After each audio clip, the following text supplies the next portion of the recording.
The higher the tariff, the more likely it is to have them come into the country. The higher the tariff, the more you're going to put on the value of that piece, those goods, the higher people are going to pay in shops. Ready? The higher the tariff, the more likely it is that the company will come into the United States and build a factory in the United States so it doesn't have to pay the tariff. That will take many, as you know, that will take many years. Donald Trump's been pushing tariffs since the 1980s, and he's not letting up anytime soon. For decades, he's promoted import taxes as his first move to tackle what he sees as unfair global trade. On the campaign trail, Trump painted tariffs as a fix-all solution, claiming they could stop wars, rebuild industries, and even fund social programs like childcare. But here's the reality check. While Trump insists foreign countries are the ones paying up, economists and analysts say it's actually American consumers and businesses who take the hit through higher prices at checkout. After taking office, and again while campaigning, Trump acknowledged the economic pain tariffs might cause at home, but argued it was a necessary sacrifice. China has been his main focus in this trade war, yet experts, including Chinese legal scholar Victor Gao, warn that this strategy isn't a win for anyone. Instead, it creates economic strain on both sides. Listen to Mr. Donald Trump talking about slapping 100% tariff against any country which wants to come up with an alternative currency, for example. He was talking about BRICS members. I think President Trump, soon to be, will need to declare that no one should weaponize the dollar and no one should weaponize the SWIFT system. That will reduce the pressure on many countries which want to really have an alternative to the dollar because they worry about the weaponization of the dollar. They worry about the weaponization of the SWIFT system. So we need to really call a spade. And if no one is going to weaponize the dollar, why should any other country really spend a lot of time to come up with an alternative to? In a 2023 interview with Andrew Marr on LBC, Chinese analyst Victor Gao made it clear the UK isn't seen as a rival by China. Instead, he described Britain as a nation China hopes to cooperate with peacefully and productively. Gao pointed out that China holds a dominant position in key industries like electric vehicles, AI, and semiconductors, and suggested the UK doesn't pose significant competition in these fields. He also warned British leaders against inflating their global role, urging a shift from posturing to partnership in future international relations. Language we use about China. Are you a competitor? Are you an ally? Are you a threat? How would you regard your relationship with Britain? First of all, between China and Britain, from the Chinese perspective, Britain is not a rival, is not a competitor, it is not an enemy, is not an adversary. Britain is just an important country to get along with in peace and in friendship and for mutual benefit. Now, how Britain looks at China, it's up to the British government and people to decide. But I think it would be completely misguided for Britain to view China as an enemy or adversary or a competitor. What do China and Britain compete with? China is the largest manufacturer of automobiles. Competing with Britain? No. China is the largest exporter of EV cars and will lead the whole world in EV production. Is Britain a competitor? No. China will be the biggest and most important producer and R&D in terms of semiconductor in no time. Does that mean that China competes with Britain? No.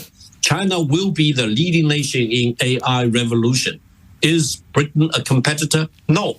So I think British government should not overestimate its impact on the global scene and view Britain as a rival of China. China is not. China is a fact. China is a megatrend for Britain to live with and get along with. Let's make peace. Do you think that recent actions by the Trump administration has revealed what America maybe hasn't admitted for a long time, that it is really concerned by China's rise and perhaps considers it a threat to its global dominance? Thank you very much for having me. First of all, China's rise is inevitable. No one can stop it. The United States cannot stop it. That's the megatrend. Secondly, this trade war launched by President Trump and his government against the whole world, including China, is the wrong war. And it's not constructive. It throws all the rules of the game out of the window. It damages the free trade. And while different countries need to come up with strategies, how do they want to deal with the United States in this manhandling of mankind, China has decided to rise up to the occasion and strongly defend the free trade. China will fight to the end, as the government has declared. And just a week ago, U.S. Vice President J.D. Vance made headlines during a Fox News appearance, not for his policies, but for his controversial words about the Chinese people. One remark in particular sparked outrage. He referred to them as peasants. The backlash was swift. Chinese scholar Victor Gao didn't hold back, delivering a sharp and pointed rebuttal that left Vance looking completely out of his depth, live on air. Know the comments from the Vice President J.D. Vance calling the Chinese peasants. Where does that leave U.S.-China relations and any sort of talks between the two presidents, do you think?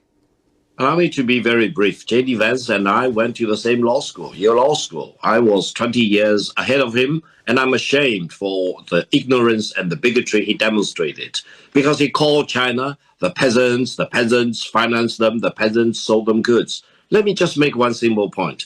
The middle class in China is larger than the total population in the United States. The urban population in China is about 3 times as big as the total population of the United States. So my advice to my alumni at Yale Law School, J.D. Vance, is wake up, or you go back to school to study more diligently to avoid making yourself a fool in front of the world. During a heated exchange with journalist Kathy Newman, Chinese commentator Victor Gao firmly defended China's position on trade and tariffs. He cautioned that Trump's tariff strategy would ultimately hurt not just the U.S., but the broader global economy. Gao also took aim at Western portrayals of China, stressing the country's economic strength and adaptability, igniting fresh debate around protectionism, globalization, and the future of international trade. China is fully prepared to fight to the very end, because the world is big enough that the United States is not the totality of the market in the world. So if the United States wants to go in that direction of completely shutting itself out of the China market, be my guest. Yeah, and China will lose the US market, which, as I've said, is 15%. We don't care. We don't care. China has been here for 5,000 years. Most of the time, there was no United States, and we survived. Yeah. And if the United States wants to bully China, we will deal with the situation without the United States. And we expect to survive for another 5,000 years. When you hear Donald Trump say China wants a deal, it just doesn't know how to go about it. They're proud people. J.D. Vance talks about Chinese peasants. What do you make of their conduct in this respect? If J.D. Vance thinks that he's dealing with the peasants in China, and I'm proud to be a descendant of the peasants, most of us are descendants of the peasants anyway, that's our tradition. We are farmers before. But now we are one of the leading industrialized economies in the world. So I'm sorry, J.D. Vance doesn't know what he's talking about. And therefore, I don't think there will be China-US dialogue unless the United States changes its attitude towards China. Deal with China as it is. Show respect to China. Show respect to the Chinese people. And don't try to impose your prejudice and biased view about China or about the rest of the world. For this trade war, the United States did it, they initiated it, they imposed it on mankind as a whole. China rose up and defended its own interest. President Trump and the Americans tell the world that if I slap you in the face, don't slap me back. That's not the logic China follows. If you slap me in my face, I slap you back. That's the tit for tat.